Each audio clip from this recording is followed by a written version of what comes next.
Assalamualaikum warahmatullahi wabarakatuh. Bismillahirrahmanirrahim.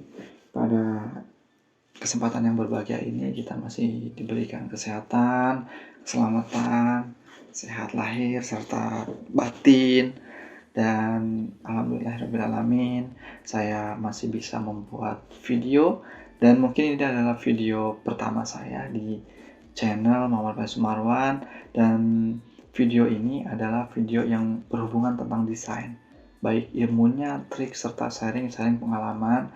Karena saya kemarin kerja di salah satu perusahaan penerbit sekitar 2,5 tahun, dan itu untuk desain adalah jam terbang yang sangat luar biasa, karena hampir setiap harinya digojlok oleh ilmu-ilmu baru, ilmu kreativitas, karena desain itu adalah pembaruan. Dan sebelum-sebelumnya saya memang suka menggambar. Dan di sini saya akan sharing seputar pembuatan buletin. Karena bulan lalu, alhamdulillah, saya telah membuat majalah komunitas untuk rumah sakit daerah di salah satu kota, serta di salah satu kabupaten. Saya tidak akan sebutkan kotanya mana, kemudian kabupatennya mana, dan karena tidak berhubungan dengan hal itu, melainkan saya akan berbicara tentang isinya. Dan yang pertama, saya mungkin akan mungkin 1, 2, 3, 4, 5, mungkin ada 5. Yang pertama yaitu berhubungan dengan susunan majalahnya. Karena banyak teman-teman di luar sana yang berkata bahwa bagaimana sih, bertanya-tanya bagaimana sih cara membuat majalah, bagaimana sih cara masukkan foto serta artikel dalam sebuah majalah sehingga tampilannya itu rapi, bagus, dan itu memerlukan sebuah pengalaman jam terbang mungkin. Dan yang pertama mungkin susunannya. Susunan dalam majalah itu yang pertama itu cover. Kemudian setelah cover kita buka itu inside front cover. Biasanya diisi oleh sponsor, atau untuk RSUD rumah sakit mungkin berisi jadwal praktek dokter, atau dokter spesialis, dokter umum, serta jadwal-jadwal praktek yang lainnya. Kemudian untuk halaman kedua dari majalah, bukan halaman 2, mungkin halaman ketiga ya. Halaman pertama, karena dihitung halaman pertama itu mulai dari cover, kemudian halaman kedua itu inside front cover, kemudian halaman ketiga itu biasa diisi oleh salam redaksi. Dan salam redaksi tersebut biasanya diisi oleh orang yang sangat berpengaruh di dalam instansi tersebut. Biasanya direktur, kemudian pimpinan perusahaan, pimpinan rumah sakit, atau pimpinan-pimpinannya gitu. Dan biasanya di bawahnya terdapat susunan redaksi, di mana siapa penanggung jawabnya, kemudian redakturnya siapa, kemudian fotografernya siapa, layoutingnya siapa, kemudian redakturnya siapa, penerbitnya siapa, itu biasanya diisi di bawah, di halaman bawah. Kemudian lanjut ke halaman keempat mungkin. Halaman keempat biasa diisi oleh daftar isi yang berhubungan dengan majalah itu sendiri. Dan kemudian untuk halaman 5 dari majalah itu biasa diisi oleh artikel yang sangat penting, dan biasanya artikel yang berhubungan dengan infrastruktur terbaru dari instansi tersebut, atau terobosan apa sih yang dijadikan perubahan dari tahun ke tahun gitu. Biasanya halaman 5, artikel pertama mungkin itu diisi oleh direktur atau orang yang sangat berpengaruh di instansi tersebut.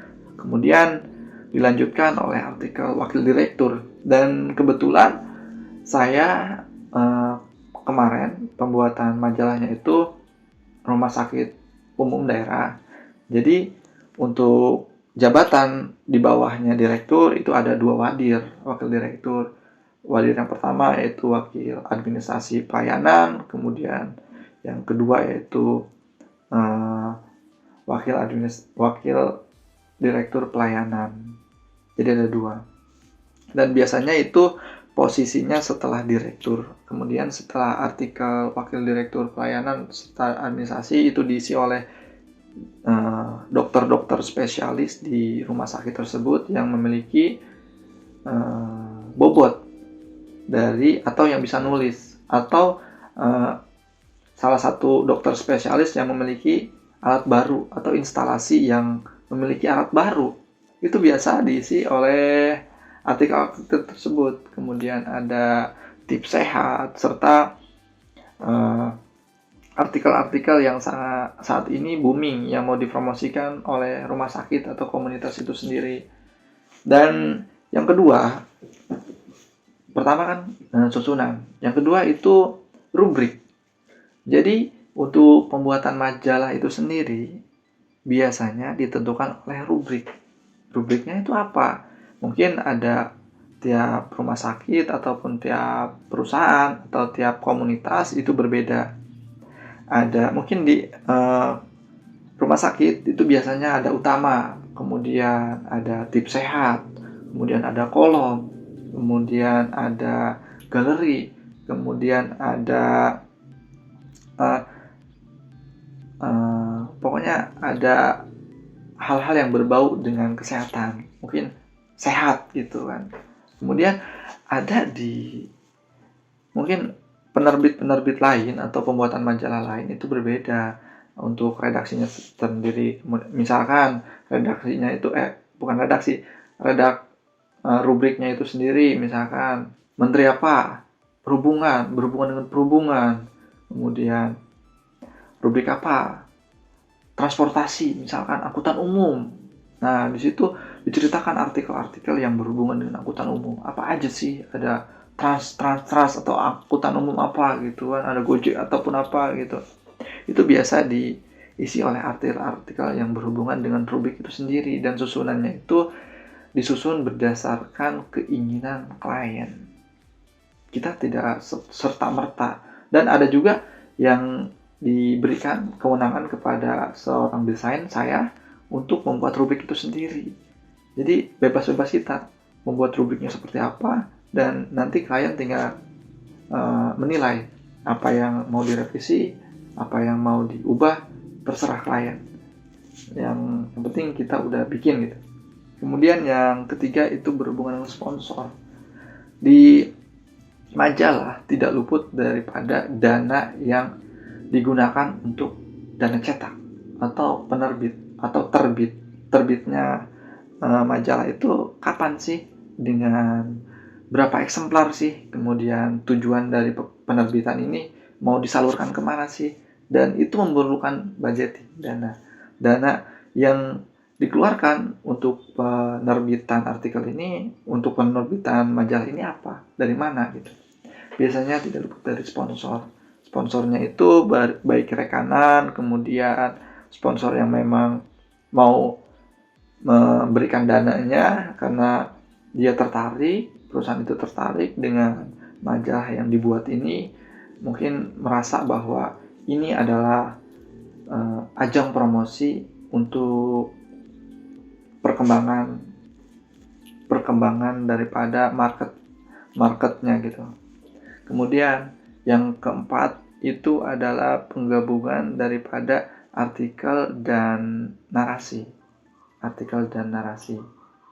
Dan artikel dan narasi itu diubah, sebenarnya enggak terlalu, ini adalah yang tadi itu dimulai dari susunan, kemudian rubrik, kemudian yang ketiga itu sponsor, itu adalah utama. Kemudian setelah itu semua masuk ke isi daripada artikel. Jadi penggabungan antara gambar dan artikelnya itu harus sesuai. Jangan sampai di tips yang kedua itu ada rubriknya, misalkan rubriknya tips sehat. Itu menjelaskan tentang bagaimana cara menjaga jantung. agar tetap stabil di usia udah lanjut sekitar 50 ke atas, namun daya tahan tubuhnya, daya tahan jantungnya dari segi olahraga itu sangat stabil sekali. Itu apa sih tips serta triknya? Dan itu diceritakan di tips yang keempat. Jadi antara foto jantung dan artikel jantung itu harus sesuai. Jangan sampai artikelnya jantung, fotonya itu foto mata. Dan itu tidak sesuai. Maka susunannya itu harus disesuaikan. Dan yang kelima, mungkin dari susunan yang semuanya, kemudian yang pertama susunan harus jelas, kemudian rubriknya harus kuat, harus jelas juga, kemudian sponsor, budgeting dari mana, kemudian susunan antara gambar dan artikel yang keempat, kemudian yang kelima itu tahap-tahap yang mau naik cetak. Jadi proses daripada percetakan itu sendiri, bagaimana cara mengemas sedemikian rupa sehingga menghasilkan majalah atau buletin yang sangat dinilai memiliki manfaat untuk promosi, baik untuk promosi ataupun untuk wawasan si pembaca.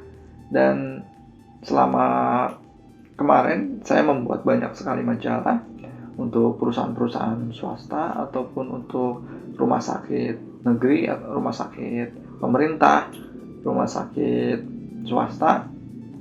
Itu tools untuk promosi dalam bentuk majalah itu sangat luar biasa, bermanfaat sekali untuk masyarakat, baik untuk masyarakat maupun untuk instansinya tersebut. Dan semoga itu adalah 5 tips dari saya. Semoga bermanfaat untuk teman-teman semua, dan itu adalah sharing. Mungkin video ke selanjutnya saya akan menampilkan bagaimana cara membuat majalah, mungkin cara menyusun redaksi, menyusun rubrik untuk menyusun artikel, kemudian untuk menyusun inside front cover, memasukkan sponsor. Semoga itu. Jangan lupa ketik komentar apa saja yang berhubungan dengan keinginan untuk kalian, sehingga video selanjutnya dapat lebih baik daripada video ini dan sangat bermanfaat sekali untuk teman-teman, baik teman-teman yang melihat video ini ataupun diri saya pribadi. Dan saya mengucapkan banyak sekali mohon maaf jika ada kata-kata saya yang salah, dan semoga kedepannya saya menjadi lebih baik lagi. Wassalamualaikum warahmatullahi wabarakatuh.